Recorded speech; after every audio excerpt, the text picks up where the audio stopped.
Bodies all over. Guys are shot in the head. In the early 1990s, TV news bombarded viewers with scenes of murder, mayhem, blood and guts. The war on crime, by then 20 years old, seemed lost. There's terrorism here in America. We live in fear, and it's not Beirut, and it's not Mogadishu. But the murder of a California child by a man with a 20-year criminal history was a tipping point, and a wave of anger swept the country. How could this maggot have slid through the system this many times without somebody saying, wait a minute, pal? New sentencing laws, called 3 Strikes, You're Out, were seen as the answer to the repeat offender menace. When you commit a third violent crime, you will be put away and put away for good. 3 strikes and you are out. With crime near historic lows today, did the lock 'em up approach work, or did it get carried away?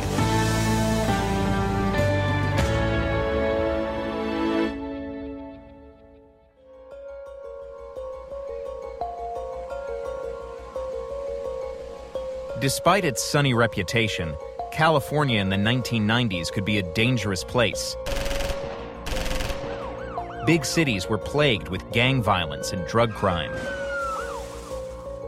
Living far from all that in the town of Fresno, Mike Reynolds, a wedding photographer, says he and his family felt secure. Our greatest effort was to get our kids raised, give them a sense of values. We're just about ordinary people as you're going to find.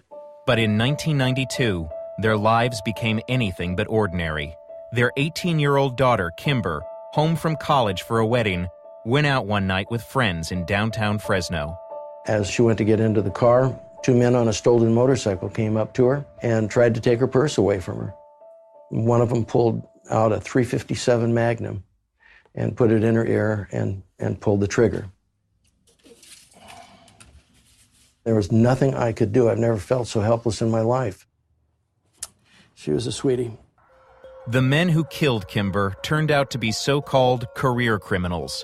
Both had long records and were fresh out of prison on parole.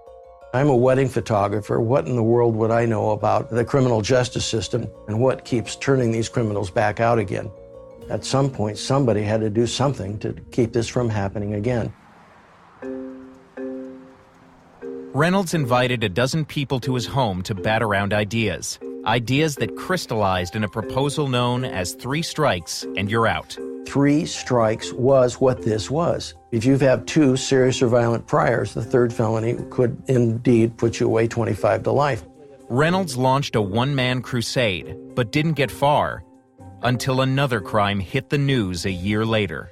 There is an exceptional kidnapping story in Northern California tonight in the small town of Petaluma. With her mother asleep in a nearby room, 12-year-old Polly Klaas was snatched from her home in the middle of the night. For 2 months, Americans were transfixed as the media covered the agonizing search for the girl, which ended in tragedy. My beautiful daughter Polly is dead.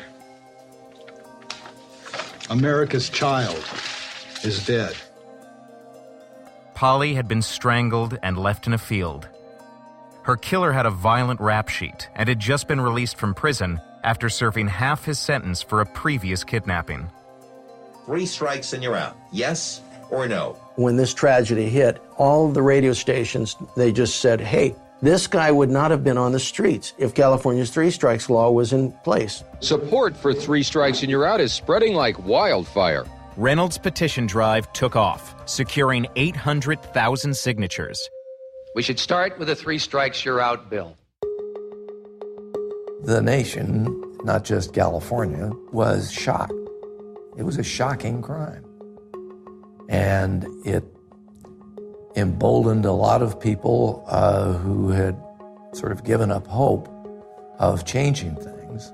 The law passed in California by a wide margin, and by 1996, the 3 Strikes wildfire had spread to 24 states and the federal government. This was an angry era in American criminal justice. Crime scholar Frank Zimring says Americans were angry because despite having put a record number of people in prison, crime still seemed out of control. What was supposed to deliver people from their crime fears, what was supposed to reduce the homicide rate, was the imprisonment cure, and it hadn't worked.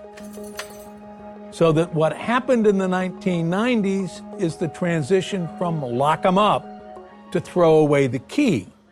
This is a third strike case. While in most states, all 3 strikes had to be violent or serious crimes, in California, the third strike was unique. What made it unique was that you commit any kind of a crime, the lowliest crime, that made you eligible for the 3-strike law. Los Angeles District Attorney Gil Garcetti had originally opposed that idea, believing it would put too many low-level offenders in prison for life. It was going to be a waste of money. We know that after the age of 35 or so, crime drops off with men like this. So we're going to keep them till 50, 60, 70, 80 years of age. And even though I spoke out strongly, we were drowned out. 3 years into the law, at this Los Angeles Kmart, Kenneth Keel was arrested for shoplifting $100 worth of items. I had became addicted to crack cocaine at about the age of 20, 21. I figured if I committed a petty crime, the most I could get would be a few months, couple of years in prison. But Keel had a prior record, including robbing people at ATM machines. I discovered that Gil Garcetti was the DA and he was pursuing third strike cases similar to mine. And that's when I realized that this is serious business. I'm an elected official and the voters told me this is what they want. Prosecutors and judges had some discretion in deciding whether to apply the law, and Garcetti had become a vigorous enforcer. Keel was convicted and received a sentence of 25 years to life. 10 years after the law was enacted, the data was stark. Nearly half of the 3 strikes inmates were serving 25 to life sentences for non-violent crimes.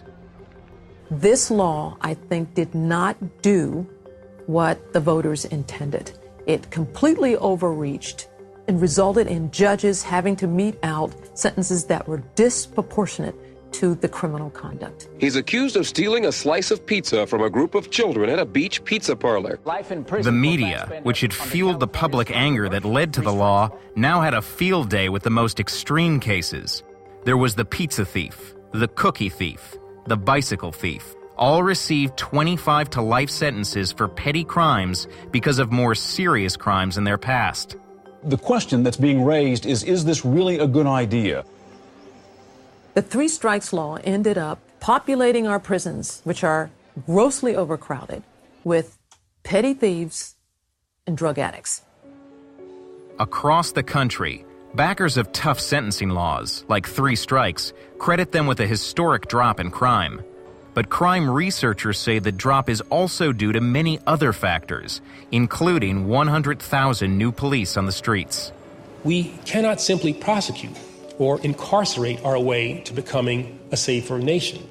Today, the U.S. has the world's largest prison population at a cost of $80 billion a year, leading many liberals and conservatives to call for reform. Some studies show that lengthy prison terms have barely dented the repeat offender rate. And alternatives, like drug treatment and probation, can cost less and work better for low-level offenders. I think it would be very healthy for the country and for the Congress to reevaluate the whole way we've dealt with prison. Former Los Angeles DA Gil Garcetti is doing some reevaluating of his own. The lesson learned from me is that I was the elected district attorney. I should have had the backbone to stick by what I said should be the law. Garcetti now regrets some of the sentences his office sought against non-violent offenders, especially mentally ill and homeless people. Those are the kinds of people that shouldn't have been sentenced under the 3-strike law. Those are the people that should have received some help. As for Kenneth Keel, he is now out of prison and helping other former strikers transition back into society. About 3,000 inmates are eligible for release after Californians voted in November 2012 to revise the 3 strikes law, so only violent or serious felonies count as a 3rd strike.